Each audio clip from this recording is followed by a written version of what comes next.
ముద్దపప్పుకి అనమాట, కందిపప్పు అనమాట. దానికి కావాల్సిన పదార్థాలు పసుపు, కారం, సాల్ట్ అనమాట. ఈ గిన్నెతో 3 గిన్నెలు తీసుకున్నాను అనమాట ముద్దపప్పుకి అనమాట.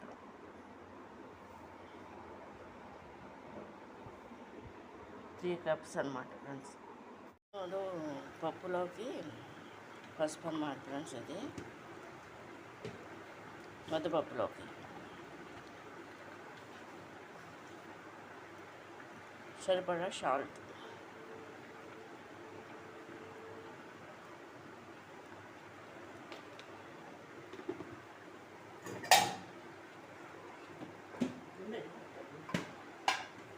సరిపడా కారం,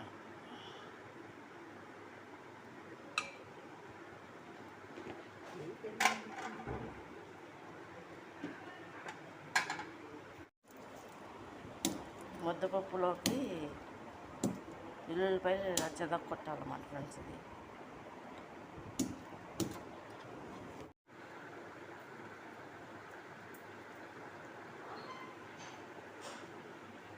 వెల్లుల్లిపై కూడా వేస్తామన్నమాట ఫ్రెండ్స్. సరిపడా ఆయిల్ కూడా పోసారన్నమాట. ముద్దపప్పుది అయిపోయిందన్నమాట. ఇది కంప్లీట్గా ఉడికిపోవాలన్నమాట ఫ్రెండ్స్. దీంట్లో ఉప్పు, కారం, పసుపు అన్నీ వేసాం కదా. వేసేసిన తర్వాత వెల్లుల్లిపై కూడా వేసి ఆయిల్ కూడా వేసాం కదా. ఇది ఈ విధంగా కుక్ అవుతుంది అన్నమాట.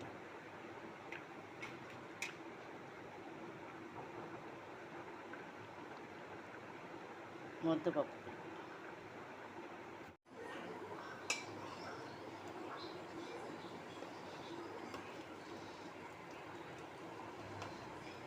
ఇట్లా ఉడకాలన్నమాట ఫ్రెండ్స్. పప్పు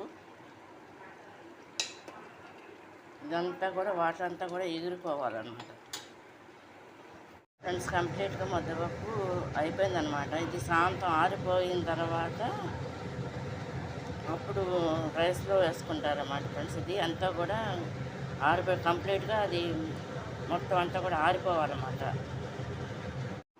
ఫ్రెండ్స్. ఇది ముద్దపప్పును మామిడికాయ, ఆవకాయ అనమాట ఫ్రెండ్స్. ఇది సాంబార్, ఇది స్పెషల్ అనమాట ఫ్రెండ్స్. ఇది సాంబార్లో ఎలా చేస్తారన్నమాట.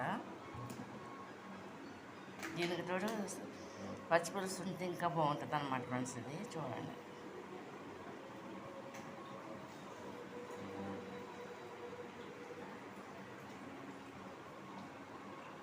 ఫ్రెండ్స్. పప్పు, నెయ్యి, మామిడికాయ పచ్చడి అదిరిపాటుగా ఉంటుంది అన్నమాట. ముద్దపప్పు గట్టిపప్పు అనమాట ఫ్రెండ్స్. ఇది నెయ్యి పచ్చడి అనమాట. వైట్ రైస్లో అదిరిపాటుగా ఉంటుంది అనమాట ఫ్రెండ్స్. ఇది సాంబార్కి ఇలా చేసుకుని తింటామన్నమాట.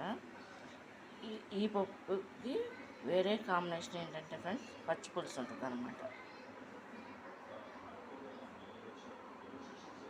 మెయిన్ ఈ 3